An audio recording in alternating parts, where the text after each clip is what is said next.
Hi guys, welcome back to my YouTube channel. So this is not the video I planned on doing today. In fact, I had something else in mind to film today, but before I started filming, I was on call with my dad and I thought, okay, maybe it's finally time I talk about this. So first of all, March is always a difficult month for me because the 29th of this month makes it 3 years I lost my mom. It's the month I lost my mom in 2023. And a lot of people have asked me and I was like, oh, how you, my friends are always checking up, how you doing, how has it been, everybody wants to know how it's been navigating life without my mom, because the people that know me know I and my mom were like inseparable, like we were so close. We were so sometimes even now that she's passed, something happens to me and I look up to heaven and I'm like, I can see you're watching over me, mom. And there's some things have happened, are still happening after she passed, and I get to question and I ask myself, I'm like, mommy, are you even seeing this? So people started asking this question, and I think this is why I want to address it or also speak on it, because I traveled to Anambra last year October. I was in Anambra and people that were close to me or kind of acquaintance were asking, oh, are you doing in Anambra? The people that were close to me knew, but acquaintance that they were like, oh, what's going on, why are you in Anambra? And I couldn't exactly speak on it because where do I start from? That kind of scenario, like where do I even start to talk? Like where do I start from? What do I say?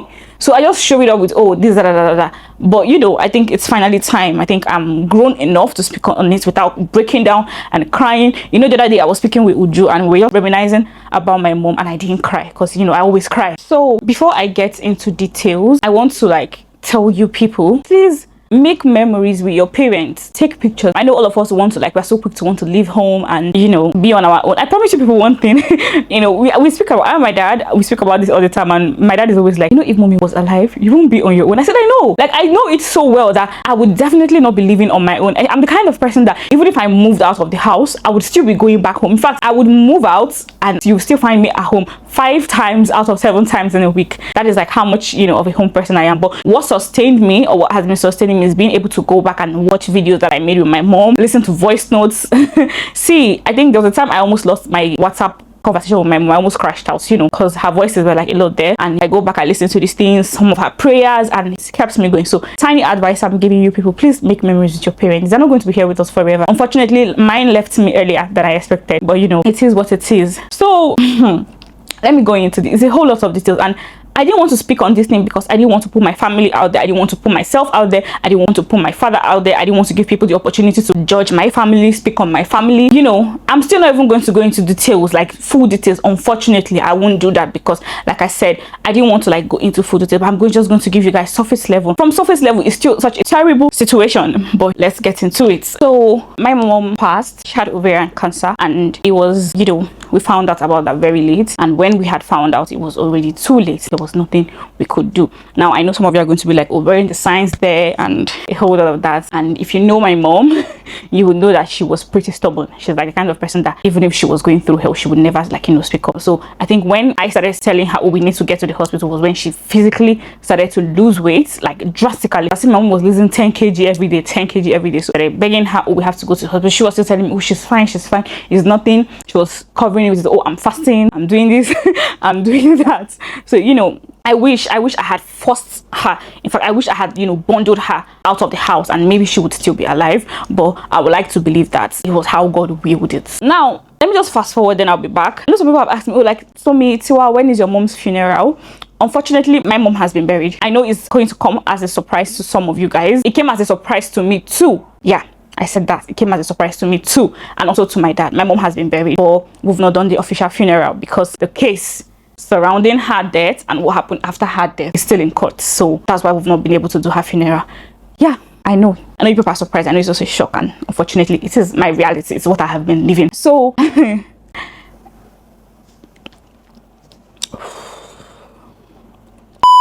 now I went front, now I'm going to go back. So when I was in the hospital with my mom, and okay, my dad does not reside in Nigeria. He doesn't really come home like that, because of the nature of his job and whatnot. So he doesn't reside in Nigeria. It's just me and my mom, because my mom used to, she had work and other school things she was doing, so she was here. So when my mom was sick and she was in the hospital, it was just me, her, my cousin who I grew up with, and then my friend Miracle and Angie. These are my friends from school, and then Henrietta. We're all in the hospital with my mom. We're exchanging it, although I was there constantly. Me and my cousin were there constantly. My friends were exchanging and all of that. So when the hospital, let's say we went to the hospital on 26th, my mommy died on the 29th. So on 27th or 28th, the doctor has said what they were going to do to her and everything, and my mom was like, okay, that we're just having a conversation, and that was still on the 26th. We were just talking, and they had run some tests on her and everything, and then she was like, oh, that don't I want anybody to come around and help me in the hospital. I'm like, oh, my cousin is here, these people that are here too. So, and then I was like, okay, it wouldn't be bad if my mommy's siblings, one of them, would come around. Now I know my mom very well, and I know that the only person she would be comfortable with, yes, I said that, the only person she would be comfortable with being in the hospital with her, it's her younger sister, the third one. Anyway, I wouldn't be mentioning anybody's name here. So I had texted her prior to that, and I'm like, hey, mommy's in the hospital, which she was already aware because my grandma knew my mom was in the hospital. So I was like, oh, my mommy would like for you to be here. She was like, oh, she'll be coming back soon, no problem, she doesn't have a problem with that. So thankfully she came to the hospital, we were all there, and everybody's running around me. I'm praying to God. I was going to church every minute of the day, because fortunately for me, there was a church, a Catholic church, very close to the hospital. So in fact, the Reverend Father I met at the church, he still called me today to check up on me, because he would always see me at the chapel. I was looking so crazy. He was asking me what was happening, and I said, I don't have anybody else. I'm sorry, I didn't want to cry, but I told him, I said, I really don't have, like, it's just me, my mom, and my dad, and most of my life it was just me and my mom, because like I said, my dad doesn't base here. So I don't think I would be able to, go through life without this person. I don't know how to do it, and the only thing I need God to do is just keep her alive for me, because at that stage my mom wasn't aware. She was already unconscious, and somehow 10% of me, because I'm, God forbid I say 15% of me, but 10% of me knew that there were chances that she wasn't going to make it. But I believed in God so much. I believed in God so much that she was going to make it, because my mom, like, my mommy cannot die. Like, I don't know if you guys understand where I'm coming from. Like, we have so much things to do. Like, I'm an only child, so I already had this future where, oh, I'm going to have kids, she's going to be there, she's going to carry my children, because you know what I'm saying. So I was so disoriented that period. Like, I was looking like a crazy person. So I remember this day I had gone to the church, the chapel, and I had come back, and my body just kept on pushing me to my mom's phone. I would pick up my mom's phone sometimes, and her friends, her best friends, they were aware that she was in the hospital, and I was trying to, like, update everybody. Like, that was all I was doing. So but that day my body just kept pushing me to the phone, to the phone, to the phone. Like, I didn't know what it was, but I just picked up the phone. Then I saw my dad had called, and then I looked at my own phone. I realized that, oh, my dad had called me too, and that was when I was at the chapel. So I was like, okay, let me briefly reply the messages my mom had, school related, work related. And then their family group chat, because they have a family group chat, we have siblings, and I'm like, oh, let me also update them on what's happening. Like, I wasn't updating them anymore because my auntie was already in the hospital, so I believed she was giving them updates. So I just swiped past the group. I didn't open it. I saw messages, but I didn't open it. But something was just pushing me. My spirit kept on saying, open the message, open the message. It was like there was just a voice in my head that kept on saying, open the message, open the message. And I opened the message, and I was scrolling through the messages they were sending in the group, speaking about her. Now, let me make it clear, right? Before my auntie had come to join me in the hospital, not one single person in my mom's family had called me on the phone. Prior to my auntie coming to the hospital, not one person had called me on the phone to ask me how my mom, their sister, their elder sister, the first child, was doing. Not even one person called me to say, oh, do you people need anything? I mean, I don't need anything from them. I and my father, we are okay. We don't need anything from them. But not even one person. I feel like your sister, I don't have a sibling, so I don't understand how sibling dynamic works. But I feel like if your sister was in the hospital, you would be calling her only child to get updates, even if you guys' other sister was there, right? Now, nobody called us. Nobody called me personally to ask for updates. So, I was scrolling through the group chat, and they were, oh, we have to say a prayer for sister. Okay. And then one message struck to me. My mom's younger brother goes, Emma, maka ndo. And I consider one. If this person told me, like, he had said that my mommy's younger sister had told him something, that in case my mommy dies, this was what she wanted. And I was so confused. And I'm like, this person you people are speaking about is still alive. Why are we doing that? And if you know me very well, you know that I'm quick to anger. Like, as far as it's my mom, see, the quickest way to get me angry in this life is my parents, my mom and my dad. Like, if you want to see me raving, just say something I don't like about my parents. Like, I don't care if you're right, I don't care if you're wrong, but please, I'm not taking that away from you. I had so much anger in me at that point, because my mom was at the hospital, and this was somebody that was still alive, and people are already discussing about her dying and what is going to happen after she dies. I was raving. Like, I was so mad. I forwarded the message to my best friend. I forwarded it to my phone, and I forwarded it to my best friend, and I'm like, what the fuck is this? And she calls me immediately. She's like, you have to calm down. Tiwa, I know, but you have to calm down, please. I'm like, okay, no problem, I'm calm. And I remember sitting down in the chair and looking at my mom. My leg was tapping so much, and I think my mommy felt it. Like I said, I don't think I could explain my bond with my mom to anybody in this life and they will understand it. But I think my mom felt it because I was still not very close to her. And this is someone that was unconscious. She just lifted her hand and she placed it on top of my hand. And I immediately went calm. I know that was her way of telling me, calm down. I think she knew that something was just up at that moment. So I didn't say anything. I was calm. I was really, really calm. I was already calm. And then she held me and I was watching her because at that point my mommy was unconscious. So what I was using to monitor her was her breathing, like her breathing. So that's how I knew that, oh, she was still with me. So my auntie comes back to the hospital. By then my mom was fast asleep because she was no longer squeezing my hand tight. So I knew that she was asleep. And I called my auntie outside and I'm like, please, I saw this message you people sent in the group chat. And I would like to believe that it is something you people are just making up, because my mommy would not jump me and come to you and tell you this kind of thing. You people need to pay attention to this part. And I asked her, I said, when did she even tell you this thing? She was like, just that's na December. Mind you, we were in March. Just na December. I said, December and Kagaraga. They said, I said, okay. But again, if she wanted that to happen, she would tell me. Moreover, there was no reason for that to happen. My auntie was like, no, but stay happier. That's Oka didn't do. Like, you know. And I'm like, what the say? She was like, I didn't say anything to her. I just, left her because, my maternal people have tagged me the angry child because my mom's siblings are the worst type of people I'm sorry you could ever meet in this world, because I don't know if I would call it jealousy. I don't know what I would call it, but they had so much vim for my mom. She's the most successful one in the family. She's the one that had to go to school and do whatnot. And mind you, my mom sacrificed a lot. When I mean a lot, for her siblings, so much that my mom almost lost her marriage and herself because she was always putting these people first. And they had so much anger towards me because my mom told me everything. It was always pissing them off that my mom was always involving me everything. I remember one of my mommy's siblings, one of her brothers, had told her, I was like, or if any and my mom was like, if I don't tell her, who do I tell? Sometimes I would do something so wrong to my mom and she'll be offended. She'll be like, so if a mechi furo, literal translation, English translation of that is, if anything happens to me tomorrow, my siblings will not give about you. And boy, do I not know that now. Like, I wish I could, I had believed her so much when she was telling me that thing, because who knows your siblings more than you? She knew them. So I wish I had taken her serious that time. But my goodness, in the past 3 years, I have taken her very, very serious, because these people have shown me that I could live. They've shown me how much wickedness could be in a human being. Like, I cannot believe something. I didn't want to talk about these things so much, but something had happened. Like I said, the case is in court, and something had happened 3 years ago when they called their witness, my uncle, my mom's sibling, because I refused to call him my uncle, had come to witness box to answer a question, and the things he was spewing out of his mouth, somebody that is literally driving Uber in Lagos, saying he was paying my school fees. I mean, from secondary level. Are you? Do you know how much my school fees was when I was in secondary school? I was so livid. Like, when I heard these things, I was like, I've had enough of you people's crap. When I was speaking to my dad this evening, I had called my auntie and I said, hey, I have a YouTube, right? And I'm trying to speak on this thing. Hope I'm allowed to speak on it since the matter. She was like, go ahead. My cousin, though, she's the lawyer and she's our lawyer. So I was like, can I speak on this? She was like, yes, you can. So back to the hospital. Now, after the whole thing with my auntie happened, I didn't say anything again. What was in my head is that even if my mom dies, as far as I'm alive, or else you people will have to kill me too. It's not going to happen. And my mommy's siblings know me too well. They know that for them to be able to push, they have to completely keep me out of the loop. That's the only way they can succeed in whatever it is they want to do, because I am as stubborn as they come. Now, on the 29th morning, on the 28th, before my mommy's surgery, because she had surgery, she had held my hand. She wasn't aware. I would tell her, I say, mommy, it's me. She would nod her head and she would squeeze my hand and she would squeeze it so tight. So before her surgery, I prayed, and my dad, we prayed. We were on the call. My daddy was on the call. We prayed and we handed everything into God's hand.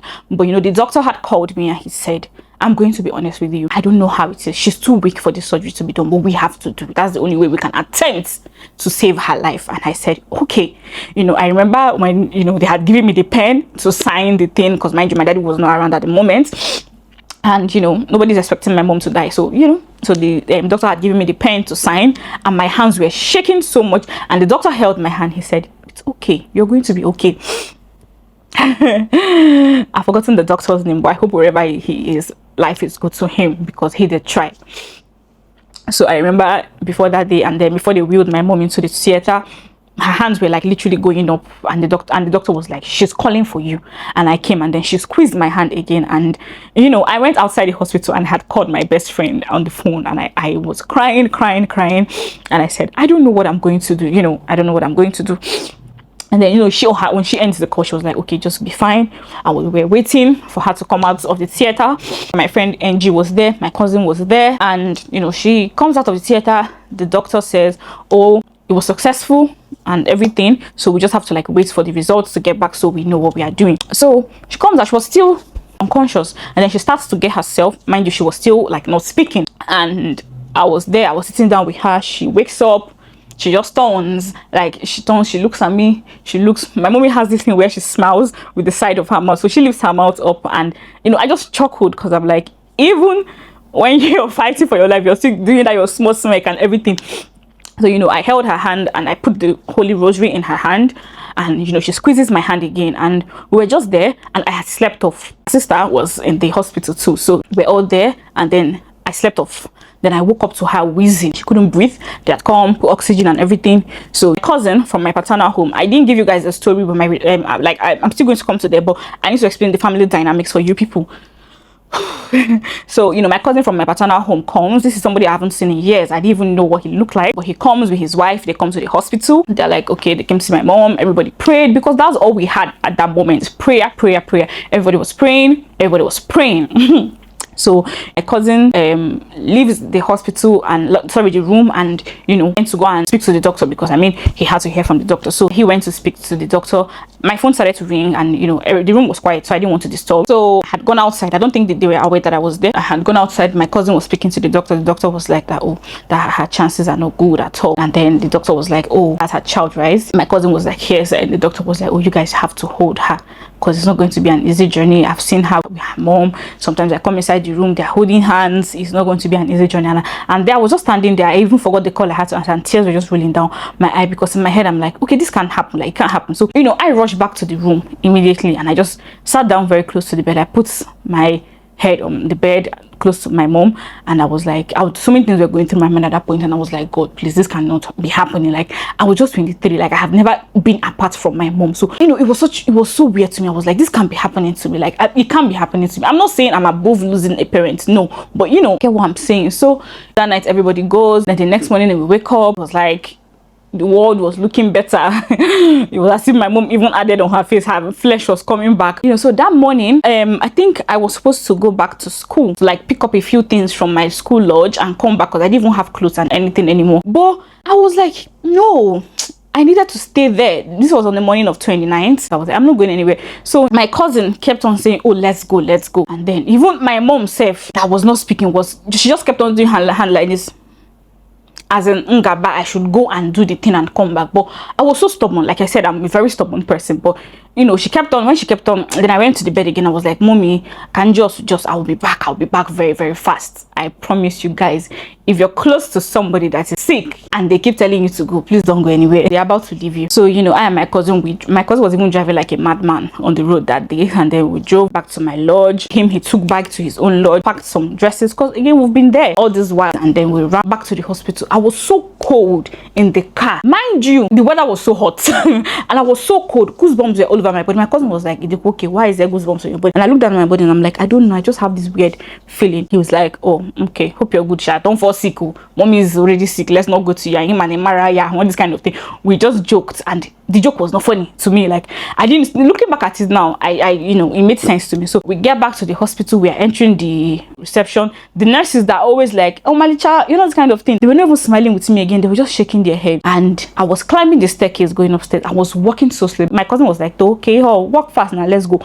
I knew something, like I knew something had gone wrong. So I was walking slowly. I got to my mommy's room door. Our neighbors, people that were in the next ward close to us, they were just rushing out to come and meet me. And I could see my auntie shaking her head and like, oh, no, don't do that. So, you know, I opened the door. My auntie's blocking the door. I'm like, and then I could see my mom. Like I said earlier, I was using her breathing to monitor her. And I could see she was not moving anymore. I'm like, come on for road, make her go see waiting they happen. Why are you blocking my road? She was like, I said, auntie, why is my mommy not breathing? She said, that's overall. Now listen to this part again. She was like, there was an injection the doctor gave her. You know, she was in pain. I'm like, why is the doctor giving her injection that's not making her breathe? Again, allow me enter inside the room now. Let me go and meet her. Maybe if I go there, she's breathing. And then, you know, my mom's sister, my auntie. Now I'm going to like say something else. Out of all my mom's siblings, this particular one was my favorite, and she was also my mom's favorite. You know, I'm going to say this. I'm not going to take it out so it doesn't make my situation better or something like that. She was like my favorite auntie, so I could look at it from a part of she was trying to shield me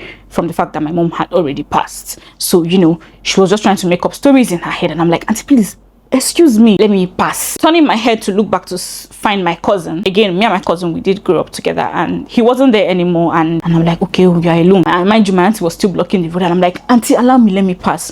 The doctor had come up already, and our neighbors in the hospital, one of them who was like my age mate, we developed a relationship because both of our parents were sick at that point. And I remember looking at that girl after and looking at her mom, because her mom made it, and I was so angry, and I'm like, why didn't my own mom make it? But anyway, you know, my auntie, you know, comes out of this thing. She finally leaves. I think the doctor gave her eye or something to like give me space, and then I just rushed close to my mom. I was pulling her, I was opening her eyes, I was just begging God. And I remember I used to have a nose piercing that time, and I remember rubbing my face all over my mom, trying to open her eyes. I remember my nose piercing flying.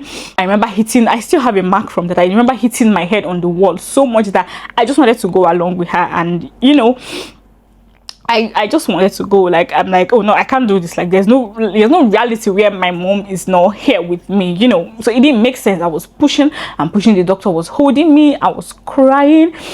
I was just begging God. I was like, okay, maybe my own case would be a miracle, where maybe I'm telling people, oh, my mom died and she came back to life, you know, that kind of thing. So I wanted it to happen for me so badly. Like, I didn't think that I was going to lose my mom. So like, I knew I was already made up my mind at some point my parents were not going to be here with me anymore.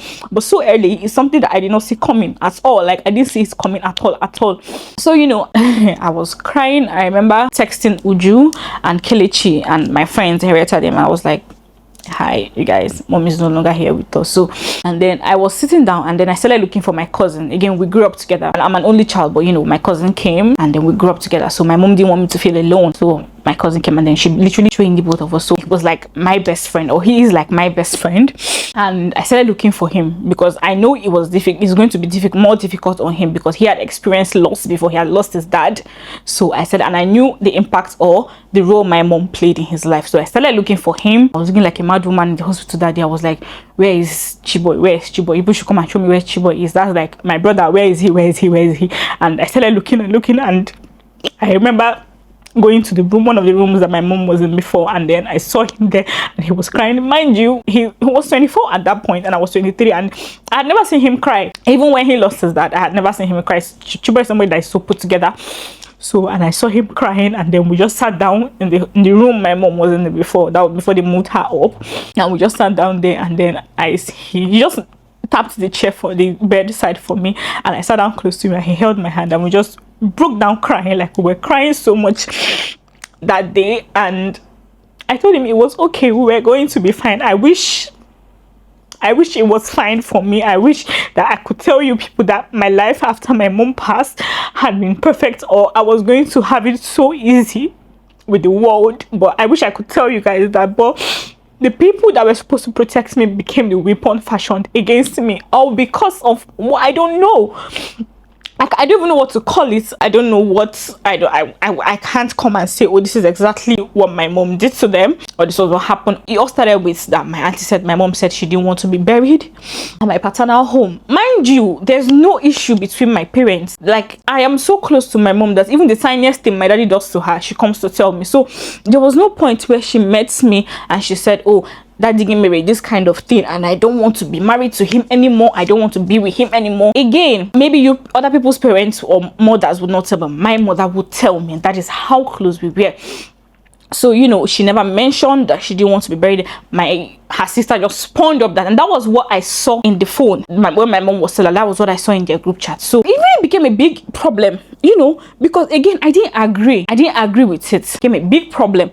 So we're going back and forth.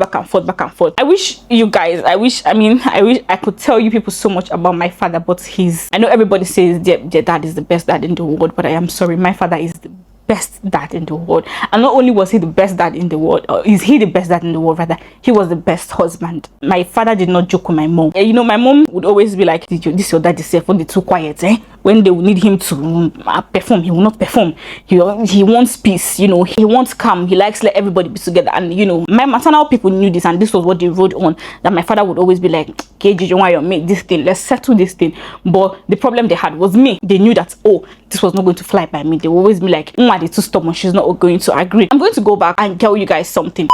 I've always known that my mom's people didn't exactly like me that much. I never knew why. I never knew, but I didn't think it was that deep. So I have a cousin from my maternal side who has a kid. And I remember one December, my mom, her brother, and my mom's mom, they were all outside sitting down. And then her brother says, he makes a statement and he was like, you know, it's in Igbo. Again, I'm sorry if you're not Igbo and you're watching this. I'll translate it to English after I say this. So he makes a statement and he goes, mind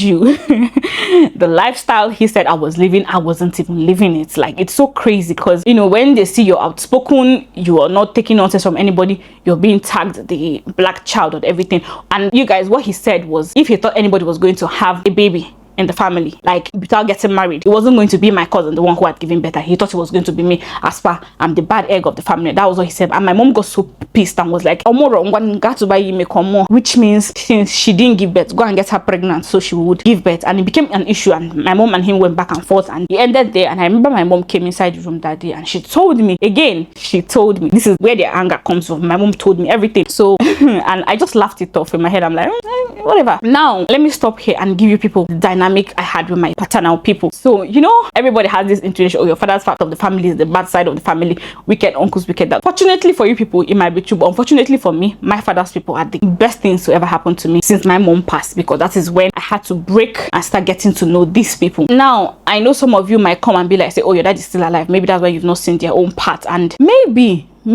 but what they have shown me, what I am seeing, is so much than what the people I grew up with have shown me. So if it is fake, that's in their pockets. So now I'm going to go back to the dynamics of my relationship with my paternal people. Growing up, I had the best relationship with my paternal people because we were always going to my paternal side of the village. So, you know, we're always going there, having fun. And I think, again, my dad is not around, like I always said. At some point, the dynamics changed and we started going to my maternal home because they didn't have a house. My maternal people, they aren't... So they didn't have a house. So my father built a house in my maternal home. So my mom and I are able to go there, you know, during Christmas breaks and whatnot. So, you know, when that happened, the house was built and everything, the dynamics of things changed. I started going there and I knew those people. I grew up with them because every December I'm there, every Easter I'm there. So, you know, you can understand I didn't have a relationship with my paternal people. On their own end, they didn't reach out to me. I'm like, if you know me so well, you know that once you see me and my mom, my life is fulfilled. Like, I'm not begging for a relationship and for anybody, from anybody. Maybe it stems from being an only child, but it was just, as far as my mom is with me, my dad is there, I'm contented. I'm not begging for anything from anybody. So, you know, now I've given that dynamics and everything, so I'm going to go back to the story. While all these things were happening, right, I had my final exams coming up. So you can see how crazy it was at that moment. So, you know, we're still going back and forth of where my mom was going to be buried, because my daddy and myself, we were like, okay, let's say she said that. Even if she didn't say, let's say she said that, we're not going to go with what you people said. We're going to look for somewhere else that is not where you people said, but is still under Catholic Church, because that was what they said she wanted. She wanted to be buried in a Catholic burial ground.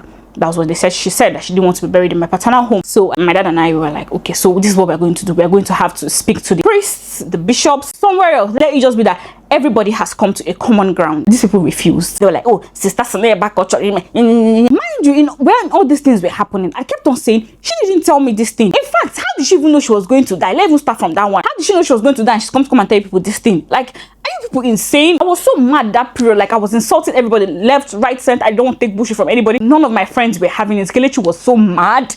I cannot even begin to even tell you people like what my friends went through. See, that's why I'm always grateful for my friends. They stood by me that period. You see Uju, you see Kelechi, you see Miracle, you see Edgy. People that knew about this thing, because I didn't tell everybody anyway. But these people that my mom knew, you know, Areta, all of them, they stood by me that time. We were going from Oka to village. Even the day that they almost beat me up, me and Miracle, they almost shook eyes inside our eye. We were going all this back and forth. It was not a funny thing that time, guys. You guys, I almost lost my mind that period. Like, it was so crazy. So I remember I was in school one day. I think it was 2 days before my final exam started or something. But I know, I think it was that. I'm not sure. Or no, this thing was happening on the May. I think we're already in May already. I think it was 5th. Yes, 5th of May 2023. We were there that day, and you know, my mommy's driver calls me on the phone and he's like, so how far now? Kebino. I said, I'm on school now. Where else will I be? You're sitting there. Mommy go. I was like, what the fuck are you saying? He said, mommy go. I said, what are you saying? He was like, what are you saying? What are you saying? I'm working under the mommy. I'm coming here and achieve me. What he was telling me was, these people are trying to bury your mom. These people are trying to bury your mom. And me, I was like, what are you saying? He was like, I should be there and be doing what are you saying? He's telling me something. I'm asking, what are you saying? So, you know, I pick up the phone. I call my dad and I'm like, Daddy, this is what is happening. My dad was like, oh, it's not possible. I said, Daddy, this guy is telling me this is what is happening. So, you know, my dad starts to make calls. He's calling my cousins. Why this thing was happening? And I told Miracle, I was like, what am I even doing here? So as I was there, a family friend who is also a priest, he picks up the phone and he called me. He was like, so me, Kebino. I said, Father, I'm not school. He said, okay. I have a meeting so weird. And I was like, is this thing really happening? Like, I'm even having headache as I'm remembering this. Like, I don't like to speak about it because it's so traumatizing for me that I know as I'm telling you guys this, I won't be able to sleep this night. To be honest, I just know that I'm going to have intense sleepless nights. But it is what it is. So I'm wearing my clothes, I just put it on my body, and I told my friend Miracle, I'm like, oh, let's go. My friend Henrietta was there, so she's pulling up her clothes. I call my Uber guy in school that, and I'm like, oh, what's up? Can we get to Adazinana? He was like, hey, name, let's go. So, you know, as I was going, the priest was asking me. He was like, hey, you know, he was like, please, you people should drive calmly. And while I was inside the car, I was like, it's not. It can't be possible. You don't bury my mom without me, without my dad. What manner of audacity is that? I know my mom's siblings, they hate to see me coming. Up until now, I am their biggest nightmare, and I'm not even done with them. Like, my plans for them in this life, anytime they hear my name, they'll be so scared. I was telling my dad the other day, and I was like, even when this hot case is over, I know maybe in the future you want to broach peace and be like, oh, nobody should involve me. I don't want to hear about it. Like, to me, these people don't exist anymore. So let's just leave it as it is. You know, there's no name they've not called me. So it's better that whatever tag they have given me, let me go with it, because if you put me and them in the same room, God in heaven knows. They know. I'm sure they know, and I know they were watching this video. Their kids will send this to them, and I want them to watch it and know that my silence, I've been ignoring them for the longest time. I'm allowing the court take its course, or the law take its course. That does not mean I'm stupid. So we're driving back to village that day. The driver was driving like a mad person on the road that day. He was flying. You know, in all these things, by the time I got to the Catholic cemetery, which is in my maternal home, I saw my mom's best friend, 2 best friends. They were there, and the priest, they were there. They were waiting for me. We stopped there. I ran down from the car. I went to go and miss the priest. I was like, what is happening? He held my hand. He was like, it's okay. And I'm like, Father, what do you mean it's okay? He said, unfortunately, back I for a wine. It means this is where we've seen ourselves. I said, Father, what do you mean? He said, it's okay. Come and pay your respects to your mom. I said, do you mean come and pay my respects? As in, I should come and pay respect to somebody that you've put in the ground. I said, point me to the direction where my mom was buried. Mind you, some people were buried that day. I didn't even know the particular grave that belonged to my mom. And the priest pointed me, and I said, Father, before I enter inside this place, were you the one that officiated this thing? He said, no, that he found out at the last minute. I said, okay. I went to my mom's grave and I knelt down there. And I know my tears, I'm not a superstitious person, but I believe so much in God. And my tears that fell on that grave, I know that whatever that has been happening, because I'm hearing what's been going on with their life, and I know it is the tears I cried on that grave that day that is following them. You guys, I cried so much that day in the grave. Like, they had to physically pull me out of the cemetery that day, because I laid down there. I was lying down in the grave. I was like, and maybe at this point I have to go with her. You know, our Catholic, the priest of my mom's village. I have to include the name of the village so maybe you people can hear the story. These others in Noko in Anambra State. Avoid them, they're not good people. They had to physically pull me out of the cemetery that day. I was crying so much. I could not stop. I looked back and I saw my friends, Miracle and Etta. They were at the gates. They were crying. My mom's friends were holding them, and I was crying. The priest came. He pulled me out. He was like, "You're dirtying yourself. It's okay. It's okay. Also go here, Mary, and go. And it's true. If you die, you have died." And now that I've said this thing, I know some people are going to look back, and when you see my friends, that time my friends were like, "Oh, so me too is the strongest person I know." I know this story now makes sense as to why they were saying that, because I myself telling this story, I did not even know that I lived through that. I did not believe that I could survive it. Like, I was physically dying. You know, in all these things, my uncles from my paternal home, they had rushed, because one thing about my father's people, they will stand 10 toes behind me. See, my father's people will support my rights and wrongs. Like, it makes me feel like I am part of a family who would support me till the death. And I'm so grateful my mom had that kind of support too, even in death, because they were standing 10 toes behind me. And when I came out from that place, I told myself, I was like, it's okay, do not cry. This is where you have to be strong. The battle in front of you is going to be a long one, but you have to be strong. I remember I told the driver, drive me to my maternal home. Let me go and meet them face to face. So they start to explain to me what happened and why they did what they did. Entering my maternal home, the house my father built. Entering inside there, I'm seeing them with people. My grandmother was sitting there like this. As in, she her pikin died. Now I call for challenge. My uncle was sitting down with elders like this. As per Ipin and past saying my sister died. Mind you, this my uncle in question did not have a relationship with my mom, because he did so much evil to my mom that my mom did not like this person. I could remember coming into the compound. One of my mommy's other brother, I think the youngest one or so, he saw me and he just physically he did because he knows that problem about Agobatosu has come in. That is what they call me. And I entered. I went straight to my auntie, the one that was in the hospital with me, and asked her, I said, you happy, Abby? You've done what you wanted to do. She said, you hate the mom, but na emegorom sister, okay, Mary. And I was looking at her. My mind, I was like, you're not even my problem. You're the least of my problem. I'll come back to you later. I went outside to go and meet my grandmother, and I'm like, you're here. Okay, let's say you people wanted to do that and you did not pick up your phone and call your grandchild and be like, mom, that's this, how this thing is, but we are burying your mom today. Come and pay your last respect to your mom. You did not pick up. She was about to start doing, I tried to call, I said, shut up your mouth. Yes, you guys, I'm sorry, but I said, shut up your mouth. When I'm angry, right, anything that comes out from my mouth, I'm sorry, but I was like, please shut up your mouth. All the older women that were there, they were like, hey. I looked at them and I'm like, so you people can talk. You people can do hey, oh barrier, but you people could not tell them the truth. I'm like, what are you people even doing? The Reverend Father came, he pulled me out. He was like, don't do that, don't do that, and don't do that. You know, my mommy's best friend was like, happy, leave her, let her do what is in her mind. Enough is enough. And I'm batching down and sins. Like, you will let these people sins. They've been doing what's in their mind. Leave her, allow her to express herself. You know, so the priest was like, everybody will forget that she was wronged and now stand on the fact that she disrespected. My mommy's best friend was like, let it be. That my mommy's best friend, I like her very, very well. Even when I was small, she used to support my wrongs. You guys, it's so funny now that I'm talking about it, like, because I could not even believe that I had it in me that day. I mean, I'm stubborn and whatnot, but my mommy's best friend was like, allow her. Now I went to meet my uncle, because that's it. Till today, he cannot face me. He's been unable to face me since everything happened, because he knows he can't. I went to meet him that day and I was like, tell these people that are here that you do not have a relationship with my mother. The person that made you the judge and the jury, I do not know, but hope you know that you and my mother do not have a relationship. He was sitting down like this, could not look up at me. That's how he was sitting down. He was just facing down, like he could not look up at me. I said, look at me, look me face to face and tell me that this thing you did now is very right. He could not look at me. He was just bending down and bending down and bending down, bending down. And one elderly man, I don't know who that one is, he just stood up and was like, Gini, that's haya neba no obere. And I bury her. Say, what sort of nonsense? I said, okay, I don't run and sit down, please. Let me be done with the people I'm done with. You sit down, I'll come to you. And he stood up, he came to approach me as far he wants to beat me. Then the priest and my cab guy, who's also my very good friend, they just rushed my front, and the cab guy just held him and was like, and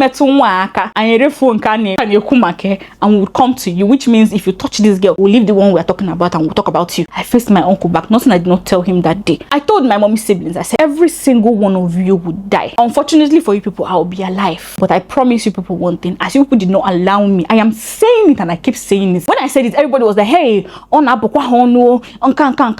I said, I am standing on this ground. Again, I'm not a traditional girl. I don't believe in those things, but I had so much faith in when I was saying it. I told him that I said, it's not a curse I'm placing on anybody, but and I abara me akebe. It means the ground will bear me witness. I did not offend any of you in this life. My father did not offend any of you in this life. My mother lived for you people. She sacrificed for you people. So heaven and earth and the ground will bear me witness that I did not wrong with you people. But I am standing on this ground and I am saying it that every single one of you would die. Not now. Oh, enjoy your life. If death comes for you on time, no problem. If it doesn't come for you on time, still fine. But one thing I know is that on this earth, they did not build this earth for anybody and say you would no. That did not happen. But I promise you that you people will die. The hand that you people gave me is the same hand the universe will give you people. You people will die, but your kids will not pour sand into your grave.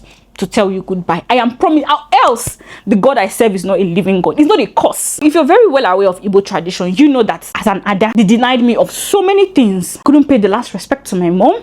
I couldn't carry my mother. I couldn't pay all the due respect I was supposed to pay to her as an Ada. I've not even gotten to my father. I have not even gotten to him. All the things they denied that man in this life. You know, when all these things was happening, my daddy wanted to come back and I said, no, stay there. Be there and be alive for me. Don't worry. I can meet them aura for aura. They know me. So I told them that thing that day and I said, or else the God I serve is not a living God. Now, I'm not cursing anybody. I'm just saying, Kama, you know, ewete ewere, what was done to me will be done to you people. Again, especially that I did not offend you people. Akam docha. Like my hand is clean. I did not do any single evil to you people. And I told the Uber driver, I said, let's go. When I went out to my mommy's best friend, she hugged me and I was crying. I was shaking. She told me, she said, don't worry, it's okay. You've said it out. It's okay. We are here for you. Anything you want, we are here for you. If there's any inconvenience, just give us a call. And thankfully, they've kept their word every single time. Auntie Lily, my mommy's best friend, she's like a mother to me. Every month she calls me. Every Sunday she goes to church. She's been a mother to me since I lost my mom. So I'm forever grateful for her. So, you know, I went back to school after this thing happened. And ladies and gentlemen, that was the last time I went to my maternal home. I haven't been there since that thing happened. I haven't been there. And I refuse to step my foot inside that compound. You guys would think it would end there. It did not end there. It did not end there. Now, fast forward to August, I think July, August, I can't remember the exact time. By then, I had already moved from the east to Abuja, trying to put my life, navigate my life. And father, so person calls me on the phone and is like, these people have started again. I said, what have they started? He say, mind you, I filed a police case while all these things were happening. And I was like, let me do this thing through the due process. Let's go to court. Around August, the father called me on the phone and was like, these people want to do your mother's funeral. I said, what do you mean by funeral again? They have already buried her. Now, what else do they want? They say, that's naturally require no wonder. And I said, what do you want to do? They say, actually, mean others. I was livid. I called my grandmother, or my mother's mom, because I refuse to refer to her as my grandmother. I called my mother's mother on the phone and I was like, Ibido, people started looking for my trouble. He said, and I was like, shut up. Shut up your mouth, you're pissing me off. She said, this is her problem with me. I ended the call. And I tell my dad, mind you, it's like they had sidelined him, their sister's husband. Is my trouble they're looking for. And I called the Reverend Father and I'm like, whatever it is they want to do, let them do. If it will make them happy, let them do. So he was like, it's okay. Now I think after like 4 or 5 days, my grandmother calls me on the phone and was like, hello, I took away from mommy on Friday. I told her you must be very when people buried her, you people did not call me to come and pay her last respects. And you're calling me on the phone. And I talk with your mom. I said, don't call me again. If I see this my number, lose it. Don't call me again though. I called my dad. I said, Daddy, can you imagine? My daddy was like, it's okay. Now that the case is in court already, time we get our verdict, pay our dues to your mom. And I said, okay. Mind you, I was having insomnia. I was dealing with migraine. I could not sleep. You guys, 2023, 2024, I could not sleep. Like, you would text me by 8 a.m. you will get me. You will text me by 3 a.m. I'm up. One thing I got to realize about grief is that people will tell you time is a lie. Maybe for me, I didn't have time to grieve properly. Maybe that was why my situation was different, but time did not heal. If I time made my situation worse. But you guys, you needed to see the amount of support I got after my mom passed with this, dealing with this whole thing. Even up until now, I still get that amount of support. Church organizations are reaching out to me. Hey, your mommy did this so time. You know, every Christmas they're calling me. Oh, we have this for you. We have this for you. Your mommy did this. It made me so happy that my mom lived a very good life, and I am so grateful for that. And you know, they did the funeral. How quiet that time. I didn't go. I didn't attend, because where am I going to? What kind of stupidity is that? And you have to know how evil these people were.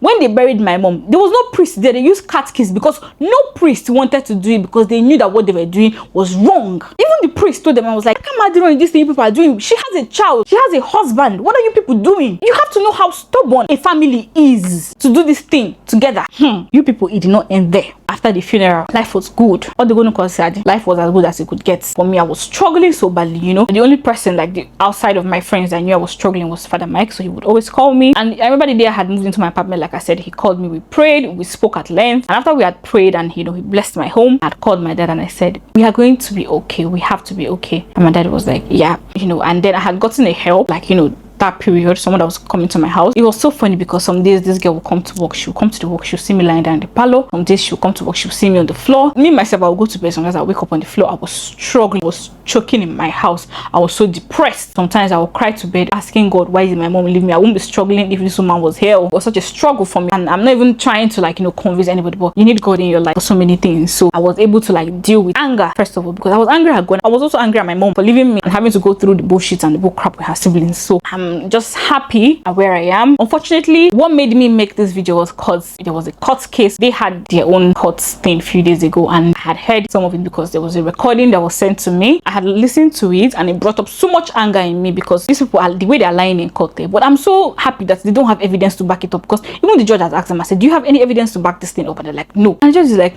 because you people are just, so you want us to believe, and mind you, when they were doing that thing about, when they were doing that, my mom died, they went to go and carry one thing, leaflet. I remember they sent me a picture, said my mom was the one that wrote it and signed it. Mind you, it was not my mom's writing. I sent my mom's diaries, I sent so many documents that my mom had written. I said, this is my mother's handwriting. I write like my mom. The only thing I was not able to perfect in this life was my mother's signature. So we have like almost the same handwriting. So many things had happened. If you're wondering, oh, why, you know, there was never a picture of my mother's funeral, this was what happened, and the case is still in court. And I'm, you know, urging you guys to please pray for me and my father and my family, because, you know, I don't, at the end of the day, I don't know what the side the law is going to be on, but I have so much faith in God that it's going to go for what is right and just. Unfortunately, this is my story. This is what happened to me, and I'm sorry for the people that are watching this and feeling that I never mentioned it to them. I am so sorry, but I just want you guys to know that I couldn't talk about it. And even up till now, I know some of you are going to come to my DM. I'm going to be like, oh my goodness, please, please, please, please, please, I really do not want to go into detailed explanation. Let's just leave it at, you know, what it is I have said here. I remember wanting to go see my mom in the mortuary, and they refused. I had to fight my way to go and see my mom in the mortuary. And you guys, if I did not see my mom in the mortuary that day, I wouldn't have seen her. The day in the hospital she died would have been the last time I saw her before she entered the ground. Anyways, I'll see you guys in my next video, and bye.